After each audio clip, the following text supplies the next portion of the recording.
Hey, I'd like to talk some college football, so it's a good thing we got Zach Smith on the line from Menace to Sports. So Menace to Sports, that's a great place to be. You will see it here on the banner to track Zach on Twitter, follow his podcast, really good stuff. Zach, how you doing today? I'm great. Really excited to talk college football. Absolutely. So National Signing Day just passed us just 2 days ago on Wednesday. That, of course, the second of two National Signing Days. The first one has become the thing, but still some key players signed this past Wednesday.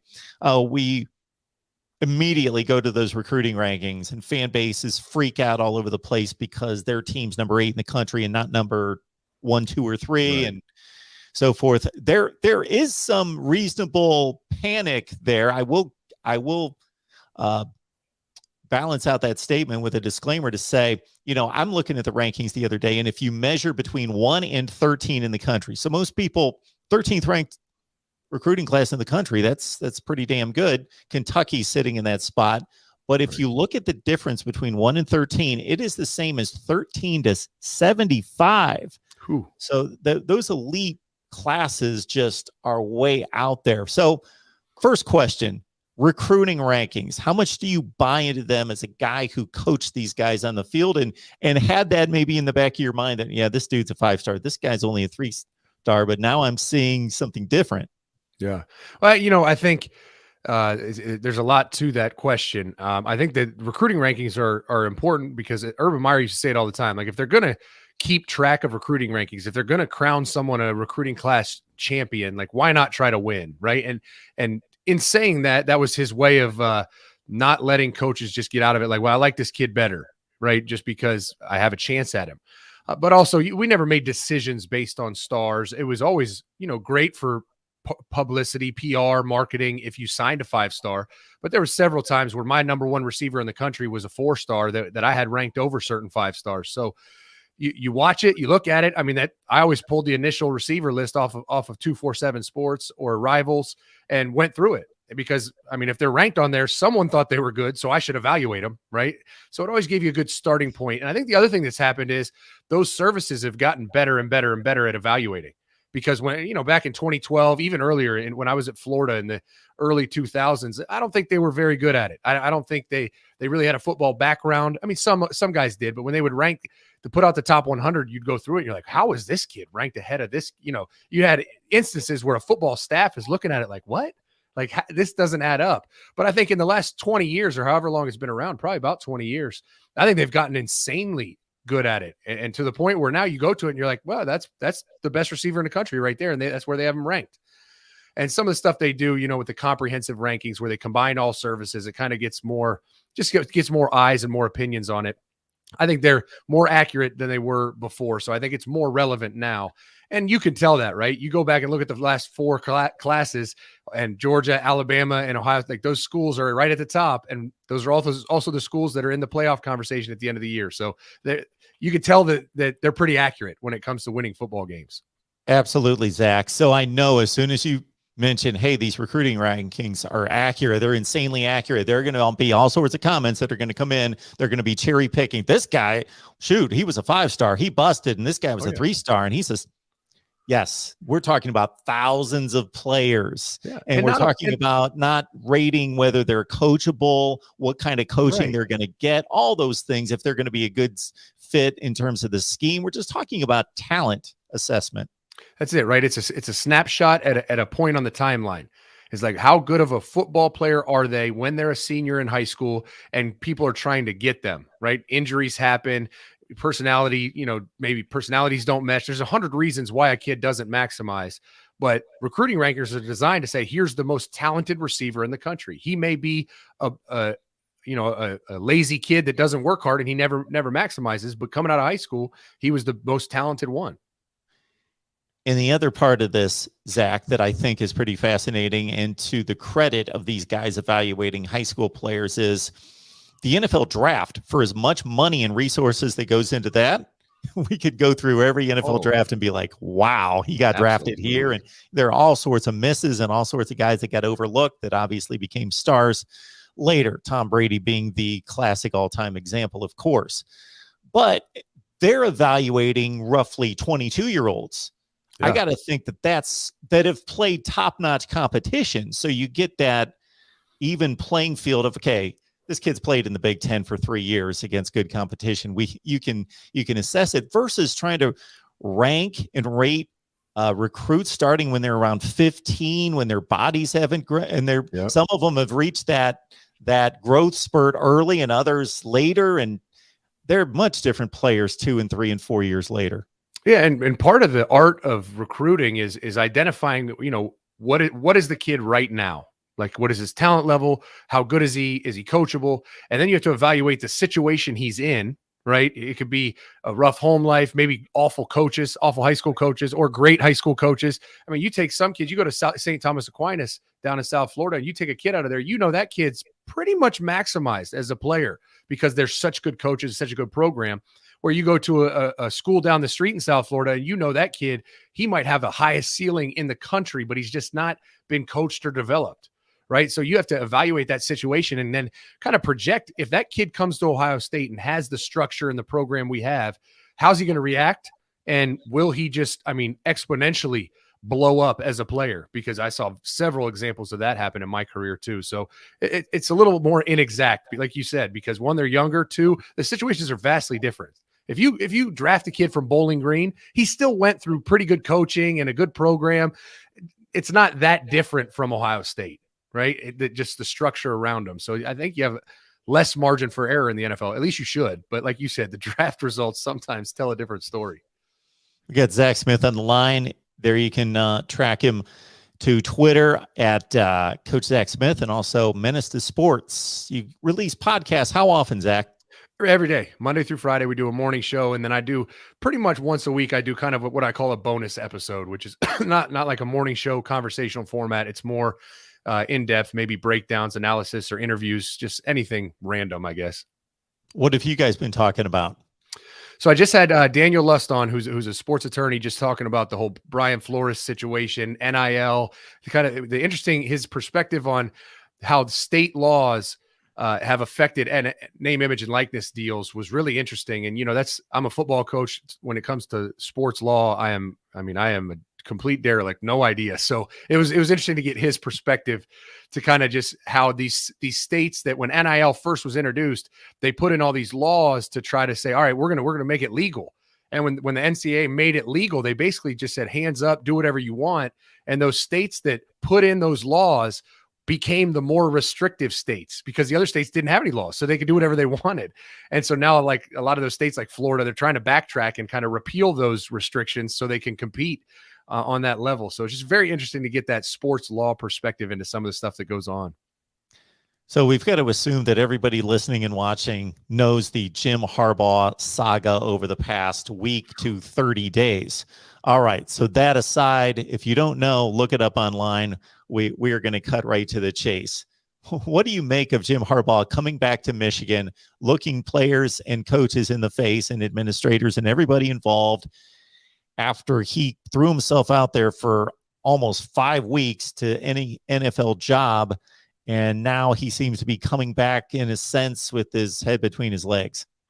Well, it's just, I can't imagine a coach losing credibility with recruits, players, and a school as much as he did. It's like it would be like your wife saying, "Hey, I'm going to go have an affair today," and leaving the house to go have an affair, comes back later and says, "I couldn't find anyone, but I promise it was a one-time thing. I won't try that ever again." It's like, who's going to believe that, right? He's lost all credibility and trust. And unfortunately for him, he didn't get the job because now he's got to go back to Michigan and try to recruit kids and convince kids that he's going to be there, even though he was just trying to leave. I do think he did make the statement. And again, I don't know how genuine it is. We got to think that it's really not. But I think he did make the statement to Ward Manuel that he had to make to say, I'm done with that. You have me for as long as you want me. And if he's held to those words, then as long as he's winning football games, then he better stick around and not be playing the field next off season. There's no doubt. And winning games solves everything, right? If he's winning 10 games, beating Ohio State and making playoffs, he can court NFL teams all he wants. Michigan will always have him back. It's that what happens when he goes 7-5 and they're like, you know what? Remember all that toying around you were doing with the NFL? You're done. We're going to find someone else. That's where it's going to become problematic. If he wins, he'll be fine. He'll always have a job there. And what we got to find out, Zach, and only time will tell in playing more football, is, of course, whether this big season is the takeoff point or the aberration. Because, hey, great that you beat Ohio State handily. You won the Big Ten. You went to the playoff. That's all. Those are great accomplishments. But you were at Michigan, and it took you 7 years. So you should be doing this on a fairly regular basis anyway.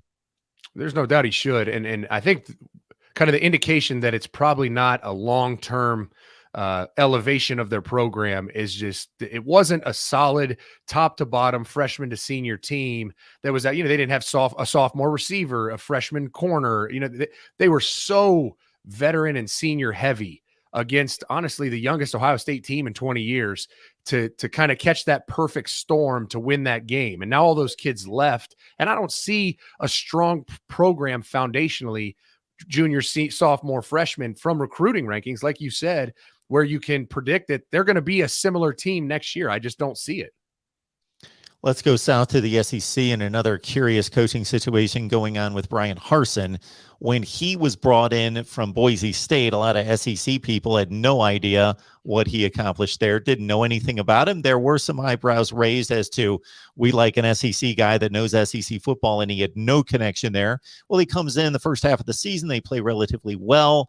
I did not expect anything more than 6-6 out of them. That's what we got, but they did lose 5 straight to end the season. And everything that's happened since then, Zach, has been a disaster. Losing coaches, losing players. Yeah, it's just, it was a bizarre hire, and that was my first reaction to it. Is you're down in the SEC. It's tough to take a guy that doesn't know the landscape at all and say, all right, now run the program. And it was a bizarre hire. He seemed like a fish out of water. He had early success in the season, and now everything that's going on in the offseason is kind of an indication to what that program, what people think about the program. Coaches are leaving because they don't believe in it. Players are leaving because they don't believe in it.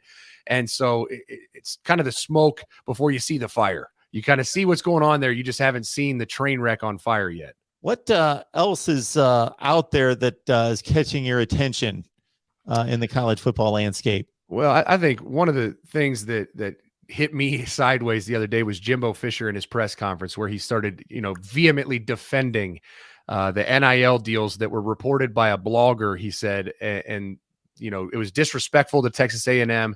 It was disrespectful to the recruits that signed and the work his staff put in. And he went on this whole aggressive sob story. And I'm sitting there just laughing like this. When it looks like an apple and smells like an apple, it's an apple, right? And he was 8-4 last year, whatever his record was. When you do that and you sign 7 5-stars and the best class in the history of recruiting, people are going to scratch their head, because the only time we've seen that was when Ole Miss did it. And guess what? Ole Miss was dirtier than dirt when they did it. And I know for a fact that one of the defensive ends he signed, his high school coach was one of my good friends. I know for a fact that kid got offered a ton of money to go to Texas A&M. So he can say that in the media. It sounds good, but it's just simply flat out not true. They did leverage NIL to sign the most ridiculous class recruiting's ever seen on paper. And for him to come out and kind of take shots at Nick Saban and Lane Kiffin and reporters, and it's like, wait a minute, but you did. But that is true. You did do that. So, yes, I don't think there's any question that him bypassing the whole money issue and basically saying, hey, we got this amazing university and this fan base and all this, and this is why you'd want to play at Texas A&M. Okay. There's 30 other schools out there that can claim the same, absolutely, education, football program, fan base, all that stuff. I will say, though, because of the landscape and because this is all the wild, wild west, and really very few things are illegal at this point from the standpoint of above the guidelines. The Lane Kiffin, that was a bit unfair. And then, of course, I don't know why Jimbo had to drag Saban into it, other than Bryce Young got the deal. But I think he was responding to a situation where can they really help, or do they have to apologize for having more money than other schools? Right. And the reality is the way the NCAA rolled out this NIL deal, there's not transparency. I mean, we might never know how much money these kids get paid at Texas A&M.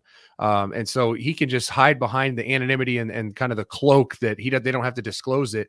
The other problem is a lot of these kids can sign. I mean, they're their own entity, right? They can sign a deal and Jimbo might not know about it. There's a lot of cheating that went on in the SEC with bagmen and boosters it happened, and the position coach might not even have heard about it because this booster got a hold of this top prospect, offered him money, the kid came, and the coach just thought he did a good job recruiting. He didn't realize that there was money changing hands, there's so many levels to this that for him to sit up there and just vehemently deny it and bite back at people about it is like, no, that's just not a good look, in my opinion. Zach, this is what I'm not understanding about name, image, and likeness. Okay, let's take this all the way back to the first time that I really remember this being a talking point was when Johnny Manziel supposedly, I think, was in Florida signing autographs. He denied it. They suspended him for the first half of a game, which made no sense because the NCAA said that they couldn't find anything and then nothing happened, but they still suspended him for a half a game. Right. So anyway, regardless, that's when it really got talked about. That, hey, why can't these guys earn a living like anybody else can? Okay, that's fine. And this seems to be, though, gift money coming from these sources, not where the Iowa State quarterback is selling lemonade or he's selling whatever, or his Instagram, he's got to make so many I'm not seeing the exchange for the work for the money. No, absolutely not. And it's completely mismanaged. I mean, now they're essentially buying players, right? And even through the transfer portal. I mean, guys are going to the transfer portal and looking for a dollar amount. You know, sometimes Caleb Williams might not have. He might have been looking for the situation or wanted to follow his coach. But it's being leveraged as a purchasing tool as opposed to a kid benefiting off of what he's providing a university. And that was not the intention. It was just completely poorly rolled out and introduced. And so now, you know, it's like anything else. Schools are going to take it and say, oh, this is a tool we can use to get better players. And so they're going to use it. I just don't think you should be able to sign an NIL deal before you step foot on campus or play for a university. That wasn't the intention of the rules. The intention of the rule was Justin Fields made a ton of money for Ohio State. He should be able to benefit off of that. Well, yeah, he should, but we shouldn't be offering him $1 million before he's played a snap to come play at Ohio State. That's buying someone. It's wrong. So we're at a place where people are just begging for some kind of direction and regulation. So I'm with you that I think that should be number one, just like a college player cannot have a interaction and sign an agent before they declare for the NFL draft. There shouldn't be any connection or any interaction before a student athlete decides and commits and signs with a school. Absolutely. That's exactly what it should be. And it should be university run. I mean, the university should be the ones that get contacted about deals and they make the deals, they ensure. And it's just like your compliance department has a new department in it, right? A new wing in the compliance department. That's your NIL department. And all deals should have to funnel through those compliance officers so that they can guarantee that they are staying compliant and a kid is not getting a deal before he signed or not making money somewhere without them knowing. Right now, it's just too chaotic to even monitor or find a solution. They need to centralize it and control it and let these kids make the money they deserve, but make sure it's deserved and earned. Absolutely. Zach Smith, Menace to Sports. Also catch him there on Twitter at Coach Zach Smith. Zach, we always appreciate the insight. It's great to talk to you. Well, thanks for having me on, Mark. I appreciate it.